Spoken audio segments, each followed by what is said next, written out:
Hello my dear friends, today we are again at this module 3 continuing with our syllabus. In today's class we will discuss about authentication, authentication 1, authentication 2. If time permits, then we will talk about dictionary attacks and then we shall wrap it up. Okay, so now let's go further.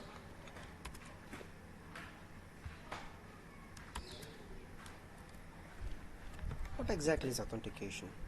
Authentication is a process in which a principal proves that he or she is the entity that claims to be. So what does this mean? So here, in daily life we come across so many situations where we are going to enter our user ID and password to get into the system. So here when I say system, either it can be a software or a hardware device. Right? Now, what does this authentication mean? Why do we have to give this authentication? Or else it's just like we are doing it daily, but we don't know that we are actually authenticating, right? The process of giving this user ID and password itself is going to prove that I am what I am claiming to be. Suppose if I am saying that I am Ramesh, then it means that I will be Ramesh if and only if I give the correct user ID and correct password, right? So this authentication proves the same thing. Then here the principal is referred to as the prover, right? If the user is trying to prove that he or she is going to be the Ramesh, then he is referred to as the prover. Okay. So if I am trying to give the user ID and password to the Gmail server, then the Gmail server is referred to as the verifier. Okay. So the principal is referred to as the prover, while the party to whom the proof is submitted or the identity verification is done is called as the verifier. This authentication may be based on what the principal knows. For example, a password or a passphrase, or has an identity card or passport, for example. So here in the authentication, so here when we are sitting in front of the system, our kind of authentication may be just by entering the user ID and password. Suppose if you are trying to enter an office, then in some sophisticated systems we may have to give the iris scan, or else we may have to give our biometrics, our fingerprints, right? Or else the entire palm print. So all these things comes under the authentication. A principal is often a human, a computer, or an application, or a robot. So here the person, there need not to be a human being who is trying to claim that he or she is going to be a person trying to enter into the system. It can be a particular program, or it can be a robot doing that, right? So we may have designed a simple application which is going to commutate this user ID and passwords and trying to get inside the system, right? Okay. Now, in the case of a human principal, authentication may use physical authentication, physical characteristics such as a voice, a fingerprint, or retinal scan, or even a DNA sample. So this category which proves or which needs our physical characteristics such as fingerprint, retinal scan is referred to as the biometric authentication. Further, with password-based authentication, an individual is often expected to communicate his or her password to a verifying entity. However, in many cases, it may not be advisable for the individual to reveal his or her password. Instead, he or she may be required to perform some one-way cryptographic operation using his or her secret key, which cannot be performed without knowledge of it. Finally, many authentication systems today use a combination of techniques. This is referred to as the multi-factor authentication. So as I have explained earlier, so this password-based authentication, here when I am trying to enter into a Gmail server, see, if it's only me who is going to give the user ID and password, just because I have given www.gmail.com, it is assumed that I am really getting inside the Gmail server. So here Gmail server is not going to authenticate itself to me that it is exactly the Gmail server, right? So here this is referred to as the one-way authentication. So here the prover is the person who is trying to prove that he is exactly the person who is authorized to do that, right? So here Gmail server is not going to give its credentials back to me. So this is one-way authentication. Okay. So now let's look at the authentication categories. So it can be one-way authentication or mutual authentication. In one-way authentication, we have password-based authentication or certificate-based authentication. So we will see further. In mutual authentication, it is categorized into shared secret, asymmetric, and authentication and key agreement. So now let's talk about one-way authentication. In one-way authentication, for example, in the client-server communications over a campus or a network, for example, it is often the case that the client authenticates itself to the server. So let's now take the example of Gmail server, right? So it is one-way communication. So here, since I have given gmail.com, so it exactly means that there can be only one server at the gmail.com, right? So Gmail server is not going to respond or give anything back to us claiming that it is actually that Gmail server. So one-way authentication. So here I am the only person, or the user is the only person who is going to authenticate that he is exactly the person who is claiming it to be. Okay. Now the server may or may not be authenticated to the client. This is referred to as one-way authentication. Now its categorization. So it can be either a password-based authentication, or it can be either password-based authentication or certificate-based authentication. So now let's go into the password-based authentication. One of the most common mechanisms to implement authentication is the password. Actually, that password is of course associated with your username, right? To log into a server, a user enters his or her login name and the password. So it's the combination of both. The password is the secret that is only known to the user and the server. The login name identifies a user, while the user's knowledge of the corresponding password constitutes the proof that he or she is the person with the given login name. So I'll repeat it again. The login name identifies a user. So suppose let's assume a combination like Ramesh ABCDEFG. Well, the user's knowledge of the corresponding password constitutes proof. So Ramesh ABCDEFG may be having his password as ABCDEFG Ramesh. So now that password, which constitutes the proof that he or she is the person who is claiming that himself is the Ramesh, right? So this is a simple concept like that. So this is the one-way based authentication categorized into password-based authentication. Okay. Now let's look at a simple example.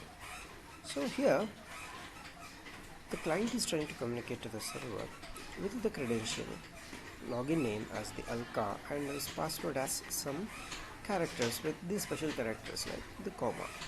So in the server, there might be a table which stores or which associates the every login name present with the password with the corresponding login name, right? So here the server uses the login name alka to index into a database. So index means to search that particular password, right? It verifies that the submitted password matches the one stored against alka. So now the submitted password is approximately, what is it? It's XA followed by an exclamatory mark 2BZ. So now this alka is to be searched against for this particular password. So it verifies that the submitted password matches the one stored against alka. So now this is a simple password based authentication. So now let's look at what are its drawbacks and or the threats, or how easily it can be defeated. First, the password is sent in the clear, so an attacker can eavesdrop on a message containing the password and later impersonate the real user.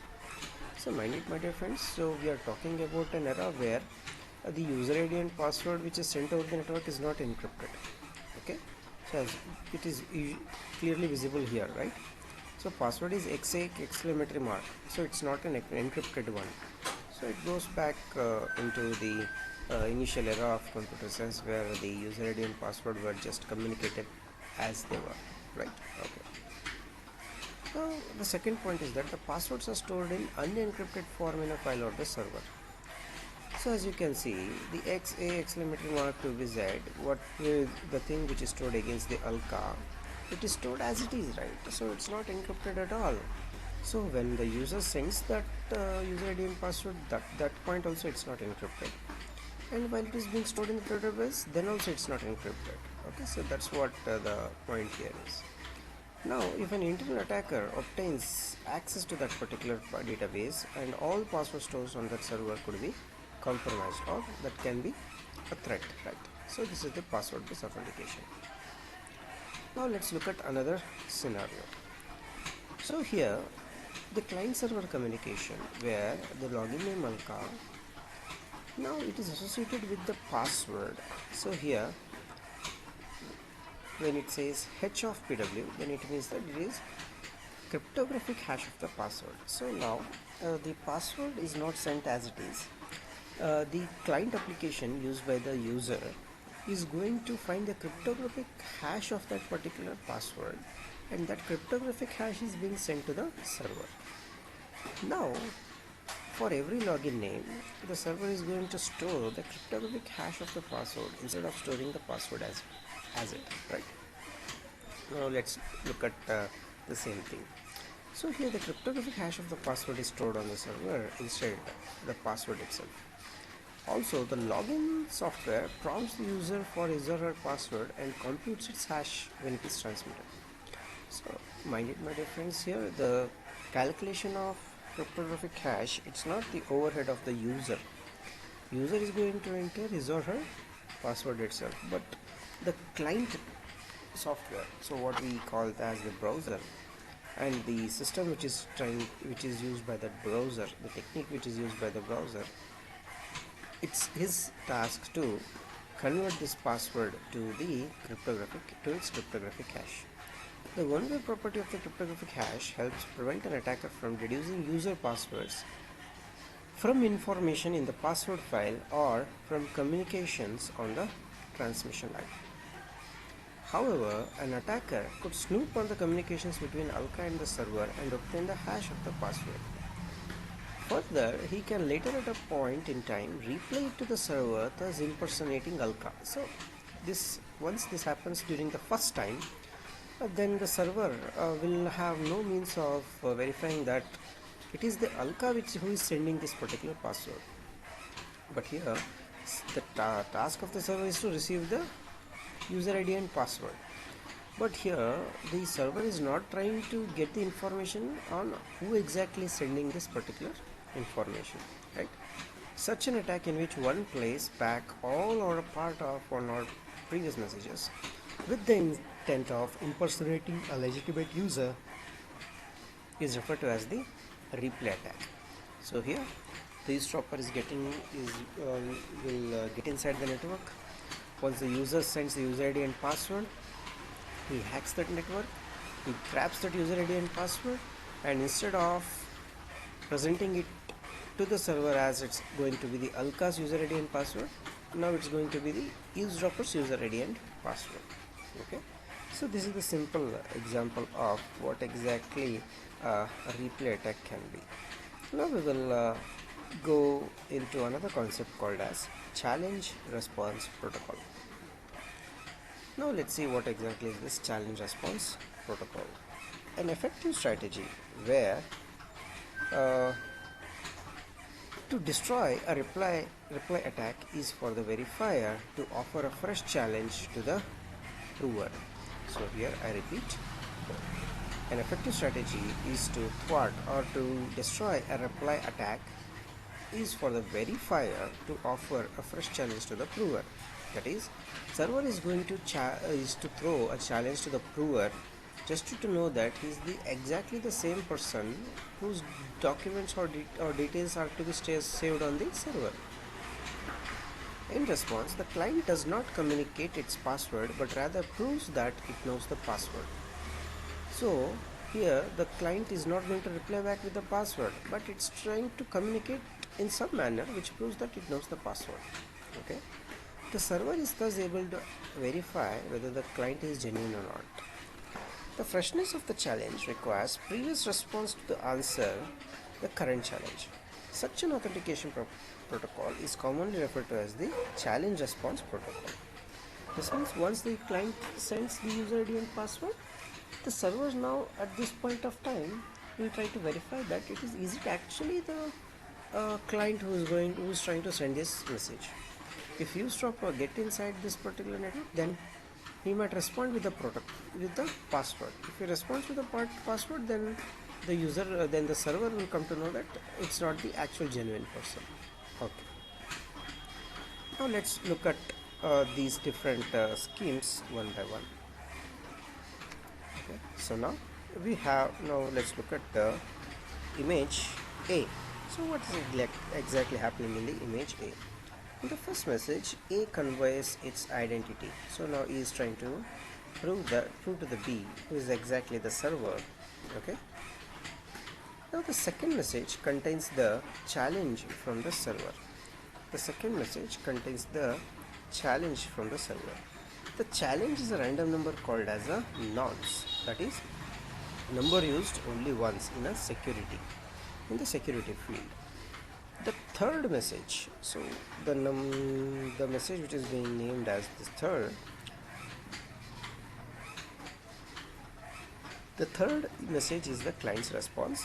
That is going to be the function of the challenge. What is R? R is the challenge and the password. As you can see, the client is not responding with the password, so it is going to be some mathematical function which is going to involve this password with the challenge. Now given x and y, it should be easy to compute function of x and y, right? So this is one example of how we can do the thing. Okay, an obvious choice for the F is the cryptographic hash. Okay, so now let's look at the program B here, in the image B here, right? Okay, so here another choice is a secret key encryption function where password is used. Okay, so now as you can see in the figure A, the users just responded with the function which is going to be some mathematical operations between the password and the response, that is the challenge. Or else there might be another case where instead of responding with a simple function, it's going to be the cryptographic hash of that particular password and the response. Okay, so now let's look at a new one. In the third case, another case can be like another choice is a secret key encryption function where a password is used as the key. So now here we have a E function, right? So whenever we see E, then we need to identify that as the encryption operation. Now I'll repeat it again. So here the operation is a secret key encryption function. So it's a secret key encryption function with password is used as the key. So that can be one of the solution. Okay, and now let's look at the diagram D. So what's going on here? Here the challenge sent by the server. So now what happens? What happens here? Sorry, we have got an interruption. Okay. So here in the figure D, A sends the request to the server. The challenge sent by the server is an encrypted nonce. So here now we have got an encrypted response from the encrypted response from the server, right? Okay. Now the underlying assumption in these and other protocols is that the nonces are random and recurring. So here the nonces are random and recurring. It is the freshness of a nonce that precludes a replay attack. The term nonce means, so it's going to be used only once. Okay, so now let's move on to the certificate based authentication. So here in the certificate based authentication, so now let's look at the figure A. So what's going on here? Figure A. So now let's look at the first message from A to B. In the message 1, a client need not share a secret with the server but sends a public key certificate. A sends her certificate in message 1. A sends her certificate in message 1. B performs certain checks such as on the validity period and the name of the principal. He also verifies the signature of the content approver or CA on that certificate. In the message 2, he then sends a challenge, that is a nonce, or that is number only sent once. In the message 3, A responds by encrypting the challenge with a private key. When B receives the encrypted A's private key with R, he decrypts it with A's public key and compares it with the nonce he transmitted in the message 2. If they match, he concludes that A has used the private key corresponding to the public key in her certificate. Assuming that A's private key is safely protected, she must be the entity who created the correct response in message 3. Now let's move on to the image B. What's happening in the image B? The message 2 is a slight variation of the protocol we have seen earlier in A, in which B chooses a nonce. So here B chooses a nonce R and encrypts with A's public key to create the challenge. In message 3, A decrypts the challenge and sends it to B. Authentication of A and A to B succeeds if what B receives in message 3 is R, the nonce he just chose, right? So this is a simple example of what exactly the certificate-based authentication is. Now we will start with the mutual authentication. So what exactly is this mutual authentication? So in the last example, or in the last technique, we saw how a user tries to send a message to the client, assuming that to the server, assuming that the server is the genuine one. So in the last technique, there wasn't any kind of a verification from the authenticator, that is the verifier end. Right? Okay, excuse me for that. Now, in the mutual authentication, it is often necessary for both communicating parties to authenticate themselves to each other. Okay, that needs to be very, very important in today's era, where both the communicating parties need to verify each other. Now, for example, in internet banking, it is imperative that a customer interacts with his or her bank and not some entity posing as the bank. So here, which can the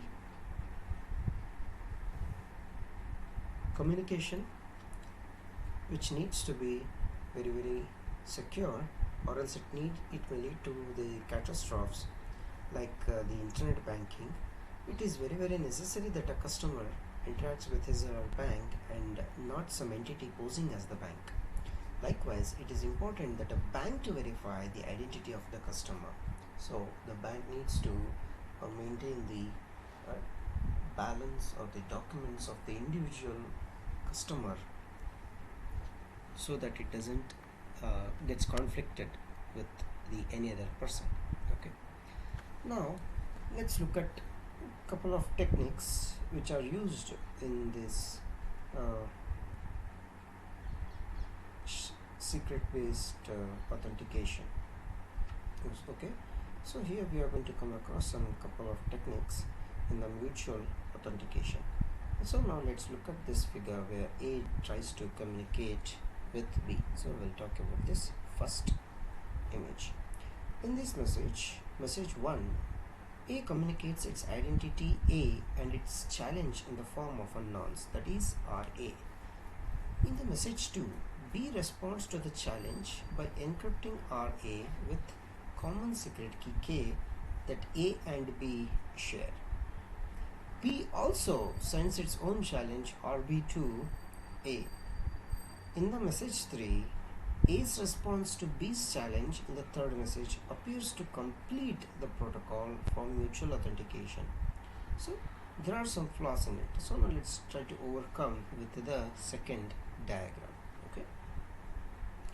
In this, let's look at one attack scenario for the previous diagram. In the message 1, an attacker C sends a message to B containing a nonce RA and claiming to be A. So instead of A's message to B, now there is going to be C's message to B. So I'll repeat, an attacker C sends a message to B containing a nonce RA and claiming to be A. In the message 2, B responds to the challenge with encryption of RA and its own challenge RB as required by the protocol, right? Okay, so we can see that in message 2. In the message 1, now C attempts to connect to A, claiming it that it is going to be B with the challenge RB. Note that this is the same challenge offered to it by B in message 2.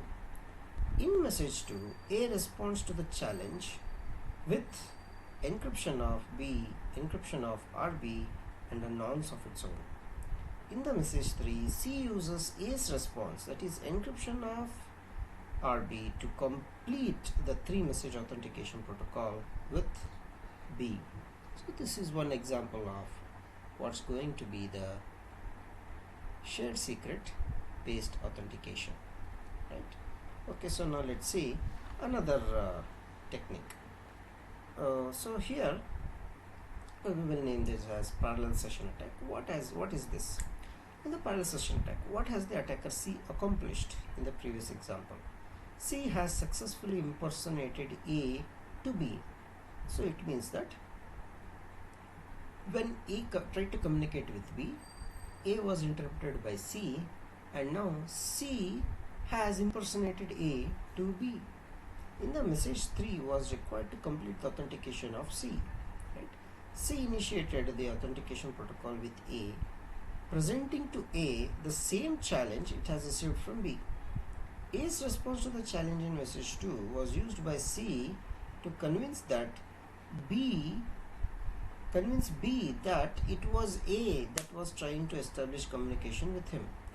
The attack is termed as a reflection attack, since a part of the message received by the attacker is reflected back to the victim.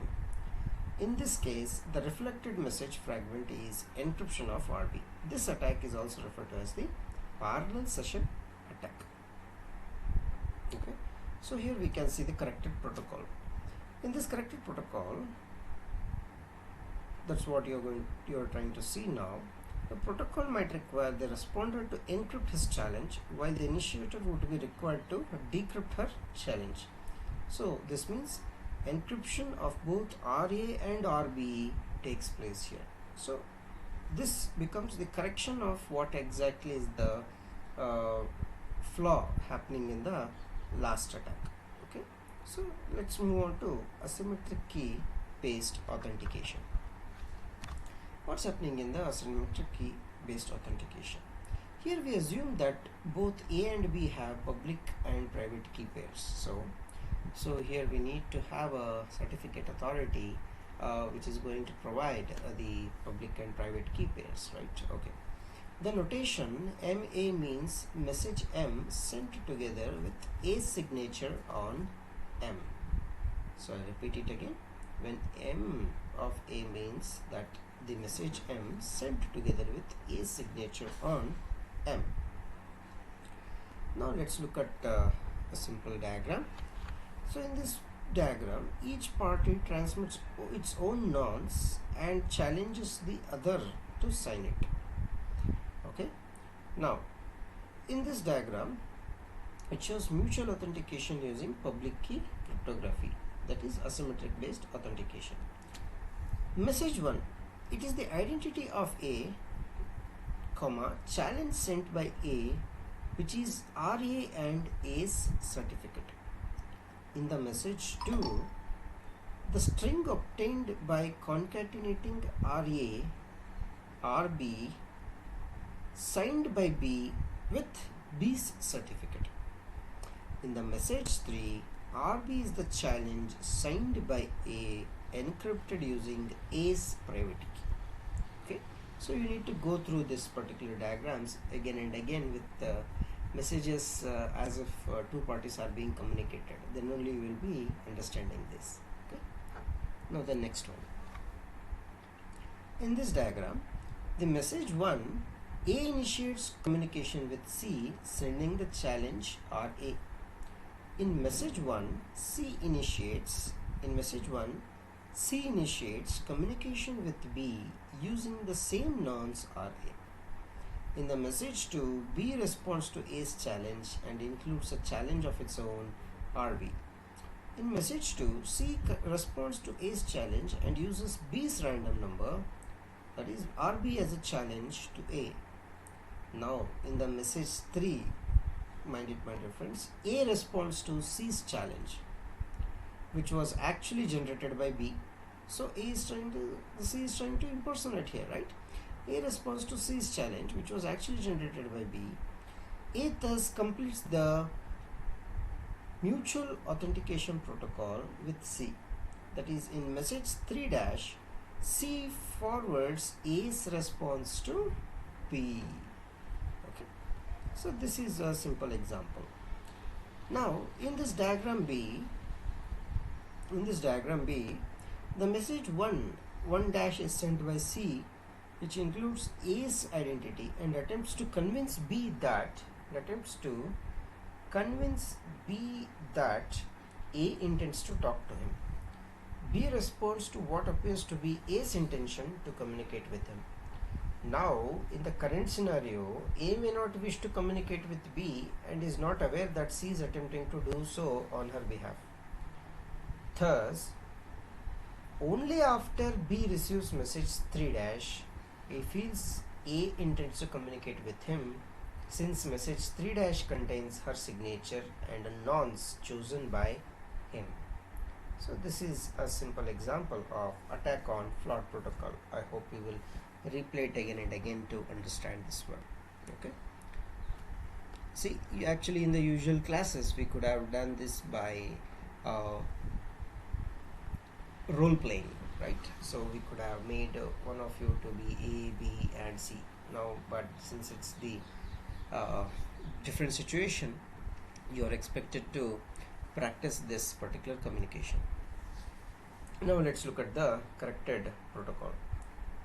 One solution to the problem faced in the previous one is that for the entities to include the identity of the recipient in all the messages signed. So this means that once the message is sent, actual person who is going to get this particular message, that is the destination information, is also need to be signed it here. So now, as you can see in this present diagram, the message 2, the string obtained by joining the nonces RA and RB, is signed by B, who sends it.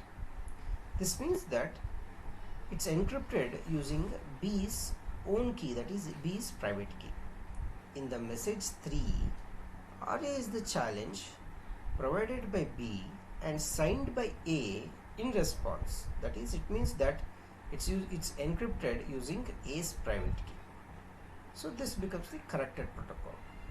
Now in the next upcoming slides we will talk about the mutual authentication using the session keys. So now let's talk about authentication and key agreement. So what happens here? In the previous sections, authentication was performed using operations involving a long-term shared secret or a private key. So here this proposes that this is going to be a shorter technique of what we have seen as the long-term shared secret or private key. Now, since private key operations are very expensive, so here very expensive means it means very time consuming and it's complex also. The communication can be integrityless, right? So the communication can be integrity protected or encrypted using short-term keys or session keys. So we'll repeat it again. Since private key operations are very, very expensive, the communication can be integrity protected and encrypted using short-term keys or session keys. So here SA and SB are the contributions to the secret key by A and B respectively. They are freshly chosen random numbers that are encrypted and sent so that they cannot be eavesdropped upon, right? Okay. Now the key finally chosen could be a simple function of SA and B, which uses the regular XOR operation in the encryption.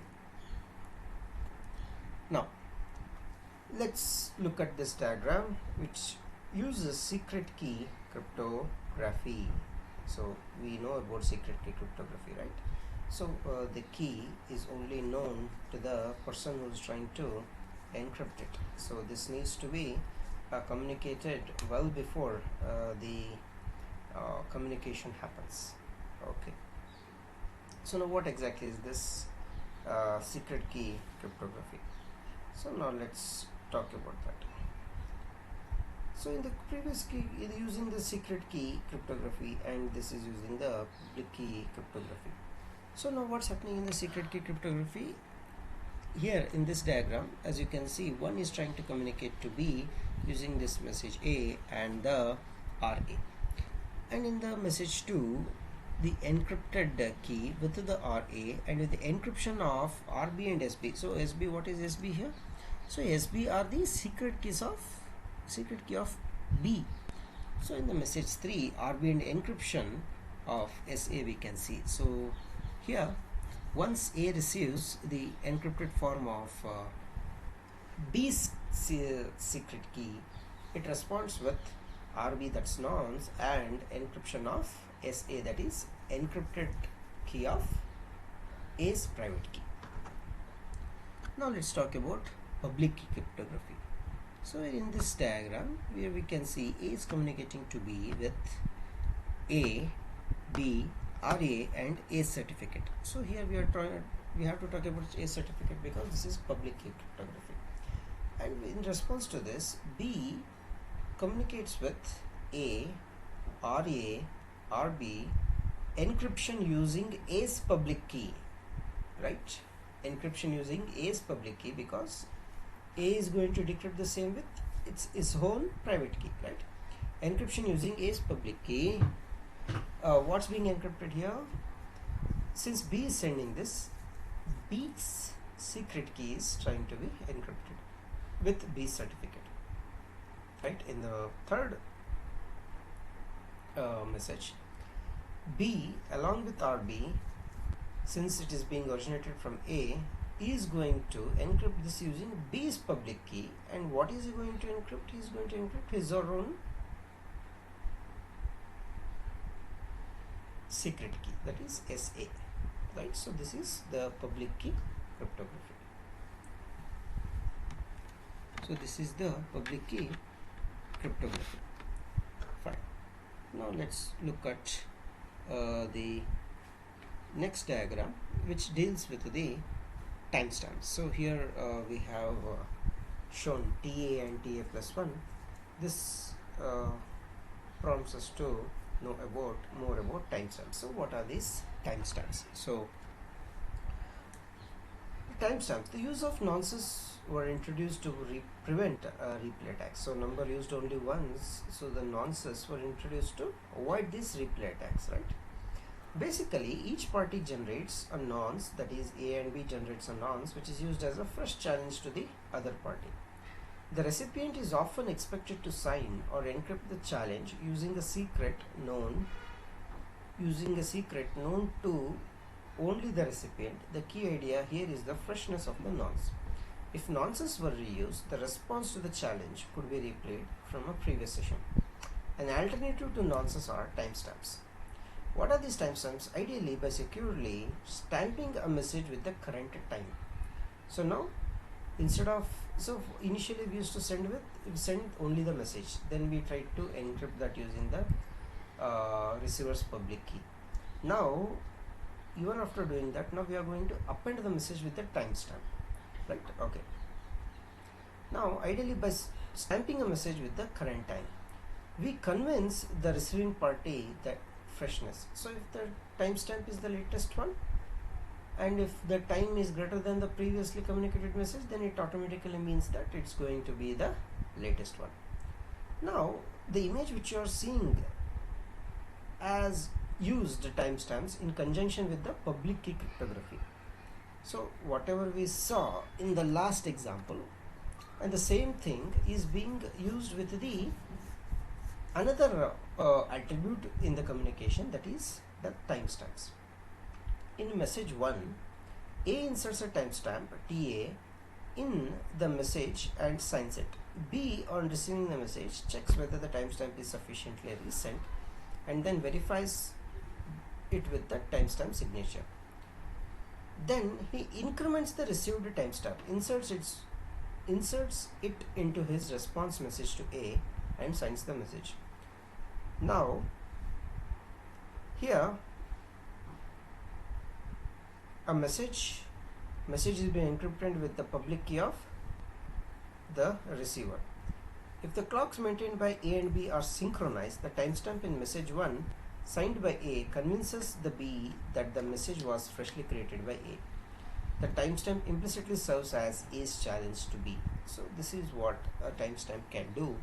It can prove that the current message is the latest one. So here the thing is both the sender and the receiver's times or the clocks are to be synchronized. Now let's get into the dictionary attacks. So what exactly is a dictionary attack?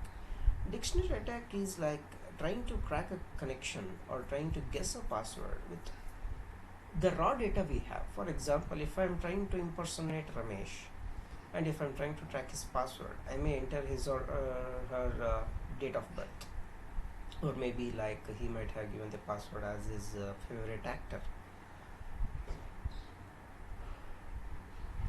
So here dictionary attacks deals with the ready passwords which can be available to anyone once he knows who exactly is trying to communicate. Okay. Now let's see what exactly is this dictionary attack. So these are typically launched in the context of passwords. Some passwords may have too few characters. Others may be common celebrity names or place names or date of birth or the place of birth, etc.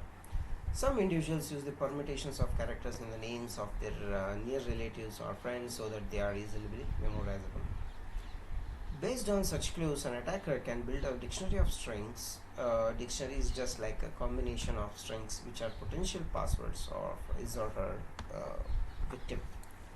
Now this shows some basic dictionary attacks. So let's look at the first one. 1, 2, 3 or ABCD may be the common default passwords. For example, a small string, but anything less than 8 characters is not accepted as passwords. Now we have got a simple example in the third row. It is the name of the Shah Rukh Khan in the reverse order. So that is the celebrity name, Shah Rukh Khan spelled in the backwards. Now the next one is the date, that is 23rd May 86, maybe the birthday or anniversary or the person or some important days in the victim's life. Now the fifth row may be the combination or the permutation or the shuffling or scrambling of the name, followed by Kolkata, that is the name of a place, very very important to the victim. So these are the general passwords which can be used for dictionary attacks. Now there are two types of dictionary attacks, online of attack and the offline dictionary attack. In the online dictionary attack, an intruder attempts to log into the victim's account by using the victim's login name and guess the password. So user is going to give his user ID. User ID cannot be held secretly, right? So it is known to everyone. Only the password is very very relevant. So intruder is going to guess that password. This is usually a system imposed limit on the number of failed login attempts. So unless the attacker is particularly insightful or lucky, an online attack has a limited chance of success. So now even in our banking transactions, so we have come across situations where if we give 3 to 4 wrong attempts, then our user ID gets blocked, right? So this is an online attack. So if intruder really gets into this one, then it means that he must be very very lucky. In the offline attack, unlike an online attack, an offline dictionary attack leaves very few hints or fingerprints. One possibility is for the attacker to get a hold of the password file. So here let's assume that user is going to store all his passwords in a password file. The passwords are typically transformed in some way, for example performing a cryptographic hash on them or before being stored on the authentication server. The cryptographic hash is a one-way function, so it is not very easy for the attacker to deduce the password given its cryptographic hash. So once we have the cryptographic hash, in our previous classes in the video we have seen that it is very very difficult to get back to the original message. Another possibility is for the attacker to eavesdrop on the communication link during authentication. Instead of getting the password file itself, just wait till the password file is communicated over the link, right? The attacker could use his or her dictionary of passwords to implement the following attack. Now, defeating the dictionary attacks. So how can we, if at all there is a dictionary attacks, then how can we fail that particular attack is our last point of discussion in today's class. One approach to frustrating a dictionary attack is to increase the cost of performing such an attack. The cost is the time to successfully complete the attack, right? So whenever we say cost in our field, so we mean the time. Time is the most costliest one here. The most time consuming operation in each iteration of the dictionary attack program is the what we already have seen, like a defilement key exchange, right? So it is d of I comma r. Hence, to decrease the attacker's chance of success, the function d of I comma r could be made more computationally expensive. So include or induce more mathematics into it. Suppose, for example, instead of the function f being a simple cryptographic hash, it was the cryptographic hash h applied successively 100 times. That is, it's recursively applying cryptographic hash to the result of cryptographic hash to the result of cryptographic hash to the result of cryptographic hash, and so on. So on a particular message, if I keep on applying cryptographic hash recursively, so automatically the hash becomes very, very strong. So this can defeat the dictionary attack, right? In the above function, the hash was used in a loop of the program, right? So we would expect the program to run about 100 times slower. A protocol that virtually eliminates offline dictionary attack is the encrypted key exchange protocol. So I hope we are going back again to defilement. This is a password-based protocol that combines defilement key exchange with mutual authentication based on a shared secret. The defilement protocol is vulnerable to a man-in-the-middle attack, which is due to the unauthenticated exchange of partial secrets. That is, the A and B and the modulation operation what we are going to perform, that is unauthenticated. So to compensate this attack, the E, that is encrypted key exchange protocol, uses a novel idea. That is, each side transmits its partial secret after encrypting it. So the encryption key, the PW, is the hash of the password. So this is one. This might be one of the solution. For example, let's look at this diagram. In this diagram, after message 2, both sides should be able to compute a new session. So why do we directly at the message 2 here? So in the message 1, the encryption of password with G to the power A mod P. Now in the message 2, both sides should be able to compute the new session key K, right? The mutual authentication is accomplished using the familiar challenge response protocol, in which each side selects a random nonce and challenges the other side to encrypt it with the newly computed session key. It is assumed that the victim's password is weak, that is, it can be guessed using the moderate effort. That being the case, basic password-based mutual authentication protocol should yield an offline dictionary attack. Assume that an attacker has access to encryption of PW, that is GA mod P, and of course encryption of PW to GB mod P. The attacker would attempt to guess the victim's password and hence the PW. If the attacker guessed correctly, he or she would be able to obtain the true values, that is GA to mod P and GA to mod GB to mod P. But even so, he or she would not be able to obtain the session key, that is GAB mod P. This is in the case since the computational defilement problem is infeasible in large groups that are carefully chosen. Thus, encryption key exchange protocol is not susceptible to offline dictionary attack. See, another property of this protocol is that it provides perfect forward secrecy. Right? That means once this stage passes, it's very difficult to get back to this stage and get the actual message being transferred. So this is a simple way of having the key exchange protocol. So what have we seen in today's class is that we started with the authentication. So we saw the authentication 1. In the authentication 1 we saw the password based, certificate based authentication, shared, symmetric and authentication protocols, and followed by we saw different challenge response protocols, one way authentication using challenge response protocol.